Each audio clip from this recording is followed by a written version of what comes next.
नमस्कार मेरे शेरनियो। आज की इस सेशन में आपका हार्दिक आभार और अभिनंदन करता हूं।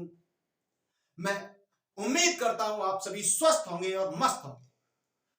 तो आज की शुरुआत करते हैं एक मोटिवेशनल कोट के साथ।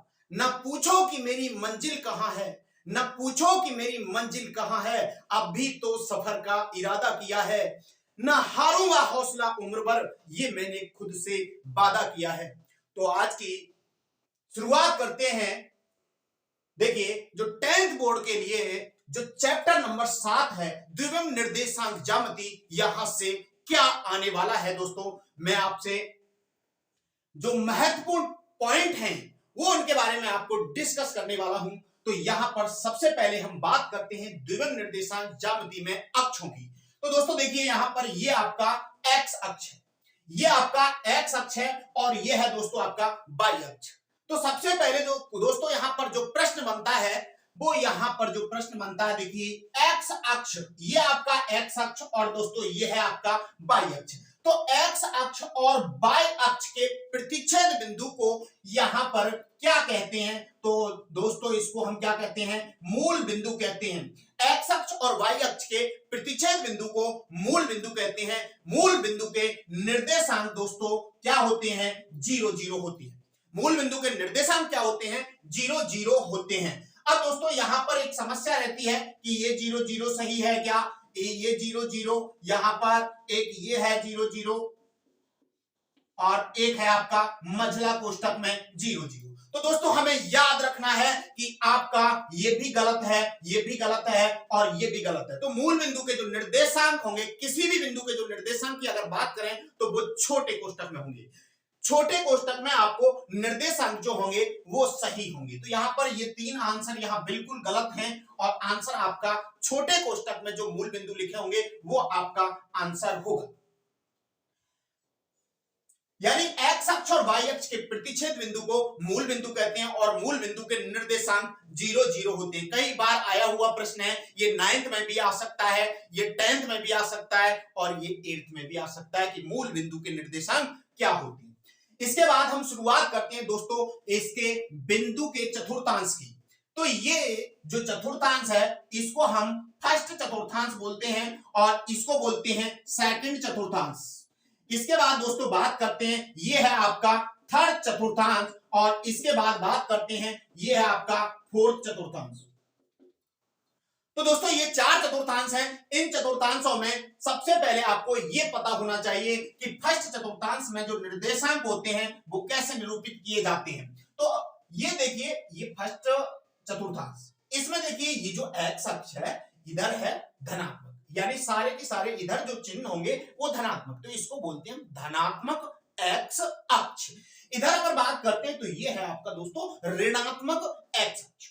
इसके बाद हम बात करते हैं दोस्तों, ये जो अक्ष है आपका, यहां ओ बिंदु इसको दर्शाते हैं, तो जो वाई ओ अक्ष है ये है आपका धनात्मक वाई अक्ष और ये है दोस्तों ऋणात्मक वाई अक्ष। यानी इधर जो मान होंगे वो ऋणात्मक होंगे, इधर जो मान होंगे वो धनात्मक होंगे। तो यहां पर फर्स्ट चतुर्थांश में किसी बिंदु के जो निर्देशांक होते हैं दोस्तों वो एक्स और वाई होते हैं। यहां पर एक्स वाई कैसे, हमेशा जब भी किसी बिंदु के निर्देशांक लिखेंगे तो पहले एक्स निर्देशांक लिखेंगे, उसके बाद वाई निर्देशांक लिखेंगे। यानी एक्स निर्देशांक पहले, वाई निर्देशांक बाद। यानी पहले जो लिखा जाता है वो एक्स निर्देशांक, उसके बाद लिखते हैं दोस्तों वाई निर्देशांक। इसके बाद दोस्तों बात यहां पर होती है कि ये तो हो गया आपका फर्स्ट चतुर्थांश। फर्स्ट चतुर्थांश में देखिए ये पहला चतुर्थांश है, इधर भी धनात्मक है इसलिए ये एक्स धनात्मक। बाई का मान देखें तो बाई भी धनात्मक है। इसके बाद सेकंड चतुर्थांश में दोस्तों एक्स का मान देखिए, एक्स अक्ष पर जाइए, एक्स अक्ष पर सारे मान नेगेटिव हैं तो माइनस में होगा। इसके बाद वाई अक्ष पर चलिए, इस चतुर्थांश में जो वाई अक्ष है वो आपका धनात्मक है। तो दोस्तों सेकंड चतुर्थांश में किसी बिंदु के निर्देशांक माइनस एक्स वाई होंगे। इसके बाद बात करते हैं हम थर्ड चतुर्थांश की। थर्ड चतुर्थांश में दोस्तों अब वही देख लो, आपका एक्स अक्ष और वाई अक्ष। एक्स अक्ष देखो यहां पर ये ऋणात्मक है, वाई अक्ष भी दोस्तों ऋणात्मक है, तो एक्स का मान भी ऋणात्मक और वाई का मान भी ऋणात्मक यानी नेगेटिव। इसके बाद फोर्थ चतुर्थांश की अगर बात करें तो फोर्थ चतुर्थांश में x का मान तो पॉजिटिव है लेकिन y का मान नेगेटिव है, तो x पॉजिटिव और y का मान नेगेटिव। तो ये है इसके चतुर्थांश। अब दोस्तों पहला जो प्रश्न बनता है वो ये बनता है, जैसे क्वेश्चन दे दिया -3 2 किस चतुर्थांश में स्थित है, यानी -3 2 बिंदु किस चतुर्थांश में स्थित है। तो यहां पर हम बता सकते हैं माइनस यानी x का मान माइनस किधर होता है दोस्तों, x का मान माइनस इधर होता है, तो ये आपका x का मान नेगेटिव। उसके बाद y का मान धनात्मक, y का मान धनात्मक दोस्तों ऊपर होता है, तो यानी इधर और इधर, इधर ये चतुर्थांश होता है सेकंड। तो यहां पर हम देख सकते हैं कि ये किस चतुर्थांश में स्थित है, सेकंड चतुर्थांश में स्थित है। तो पहला प्रश्न दोस्तों यहां से बनता है कि बिंदु किस चतुर्थांश में स्थित होगा। एक बात दोस्तों, चतुर्थांश के बाद हम बात करते हैं अगले बिंदु की, जैसे 5 0 या 0 5, ऐसा कोई बिंदु आ जाए तो ये किस चतुर्थांश में होगा। दोस्तों ये जो बिंदु है आपका किसी भी चतुर्थांश में नहीं होगा, ये जो बिंदु होंगे वो आपके अक्षों पर स्थित होंगे, यानी x का मान 0 है तो y अक्ष पर स्थित होगा, और यदि y निर्देशांक 0 है तो दोस्तों x अक्ष पर स्थित होगा। दोस्तों यहां पर समझना यही है कि यदि x का मान 0 है तो बिंदु आपका y अक्ष पर स्थित होगा, x का मान 0 तो y अक्ष पर उल्टा कर देना हमेशा, और यदि y का मान 0 है तो दोस्तों बिंदु आपका x अक्ष पर स्थित होगा। इसके बाद हम बात करते हैं, ये तो रही आपके बिंदुओं की बात। इसके बाद देखिए ये बिंदु कहां स्थित होगा, ये बिंदु कहां स्थित होगा, तो जहां पर x का मान 0 है वहां पर y पर स्थित होगा, और यदि y का मान 0 है तो वो बिंदु x अक्ष पर, और x का मान 0 है तो वो बिंदु होगा आपका y अक्ष पर। अब दोस्तों हम शुरुआत करते हैं नेक्स्ट पॉइंट की, यानी नेक्स्ट पॉइंट जो है वो है दोस्तों भुज और कोटि। कोई भी क्वेश्चन हो सकता है, जैसे -3 5 बिंदु का भुज या कोटि क्या है। तो दोस्तों बात यहां पर भुज और कोटि की है, तो पहला जो x का मान है या x निर्देशांक है वो आपका भुज होता है, और y निर्देशांक दोस्तों कोटि होता है, यानी x निर्देशांक भुज और y निर्देशांक कोटि। x निर्देशांक यदि ऋणात्मक है तो भुज भी आपका ऋणात्मक होगा, और x निर्देशांक यदि धनात्मक है तो भुज भी धनात्मक होगा। तो ये आपका भुज और कोटि वाला प्रश्न था। इसके बाद बिंदु से दूरी 100% आने की संभावना है इस प्रश्न की, 100% संभावना है, किसी बिंदु से दूरी की बात करता है। अब देखो प्रश्न क्या हो सकता है, देखिए प्रश्न की अगर बात करें, जैसे -3 5 बिंदु की x अक्ष से दूरी, x अक्ष से दूरी एक हो सकती है कि इसी बिंदु की y अक्ष से दूरी। अब यहां पर ये दो तरीके का प्रश्न बन जाता है, यहां से x अक्ष से दूरी की बात करता है तो दोस्तों x अक्ष से जो दूरी होती है वो y का मान होता है या y निर्देशांक होता है। तो x अक्ष से जो दूरी होती है दोस्तों वो y का मान होता है, और y अक्ष से दूरी अगर बात करता है तो वो होता है दोस्तों x का मान। लेकिन एक बात याद रखनी है, यहां पर दूरी कभी ऋणात्मक नहीं होती, तो दोस्तों यहां पर y अक्ष से इसकी जो दूरी होगी वो +3 होगी, ना कि -3। ये बात आपको विशेष ध्यान रखनी है। नेगेटिव देगा, आपको नेगेटिव देगा और दूरी पूछेगा तो दोस्तों आपको ये बात याद रखनी है कि -3 नहीं करना है, वो आपको +3 करना है। दूरी की जब भी बात आती है तो वहां पर प्लस। तो ये चीज भी आपके समझ में आ गई होगी। अब इसको हम ज्यामिति से देखते हैं, -3 5 x का मान -3। देखो दोस्तों x का मान -3 ये हो गया, इसके बाद y का मान प्लस है तो ऊपर की तरफ चलेगा ये, और ये दोनों रेखाएं जहां पर काटेंगे ये आपका बिंदु हो गया -3 और 5।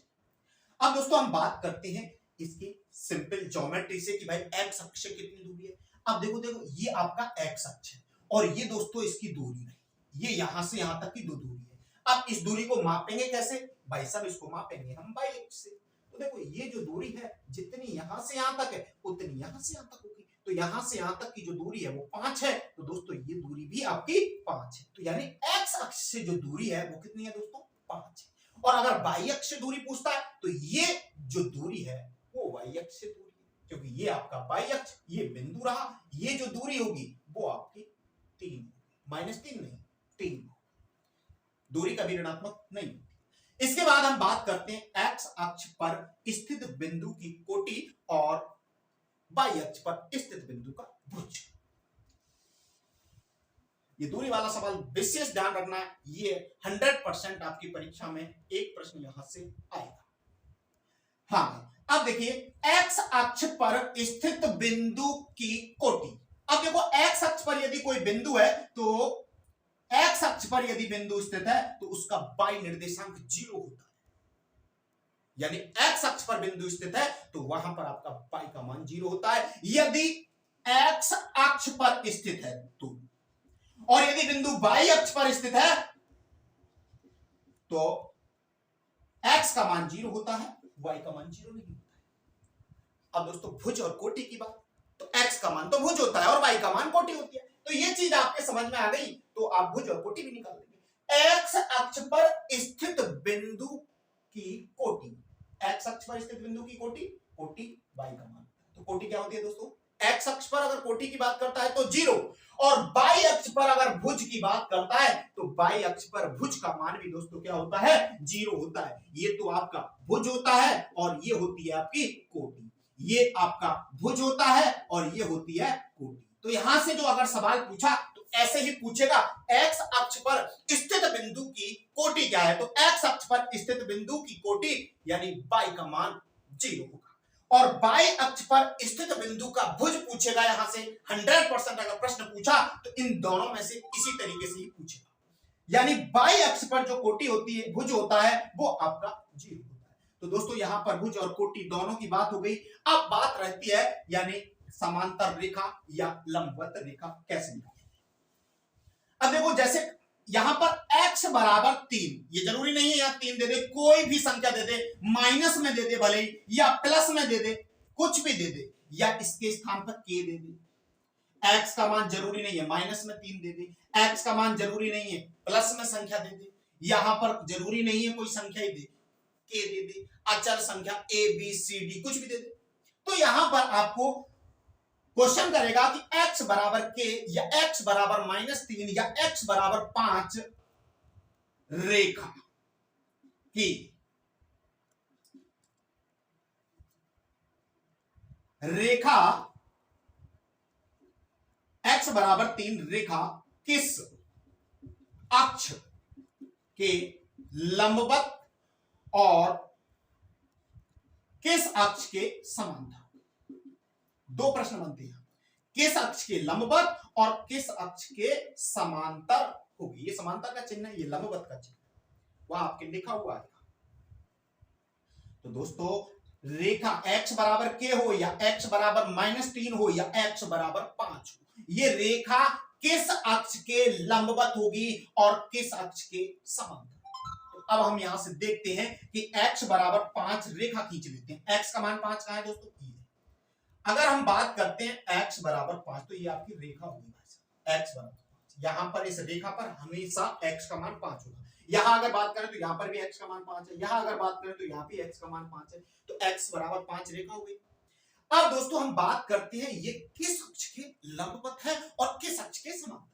x बराबर 5 जो रेखा है लंबवत तो हो गई x अक्ष की, यदि यहां पर x है तो लंबवत भी उसी के होगी, और यदि यहां पर y है तो लंबवत भी y के होगी, और यदि समांतर की बात करता है तो दोस्तों यहां यदि x है तो समांतर में उल्टा करना है, यानी y के समांतर होगी, और यदि बात करता है y बराबर 3 रेखा किस अक्ष के समांतर होगी, y है तो दोस्तों ये यहां पर x अक्ष के समांतर होगी।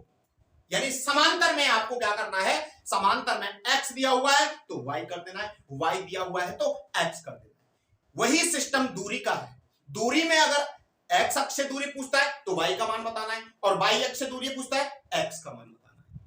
ये दो बातें याद रखना दोस्तों, यहां से 100% आपको बोर्ड में क्वेश्चन ना मिले तो मैं यहां से पढ़ाना बंद कर दूंगा। ये आपका जो टॉपिक है, जो द्विविम निर्देशांक ज्यामिति 100% जो मैंने यहां पर बताए हैं, इनमें से 2 सवाल आपको परीक्षा में, बोर्ड परीक्षा में 100% इसी टाइप के देखने को मिलेंगे। तो दोस्तों, ये वीडियो आपको कैसी लगी कमेंट में जरूर बताएं। एक बार अपने समस्त साथियों को ये वीडियो जरूर शेयर करें। थैंक यू दोस्तों। जय हिंद, जय भारत।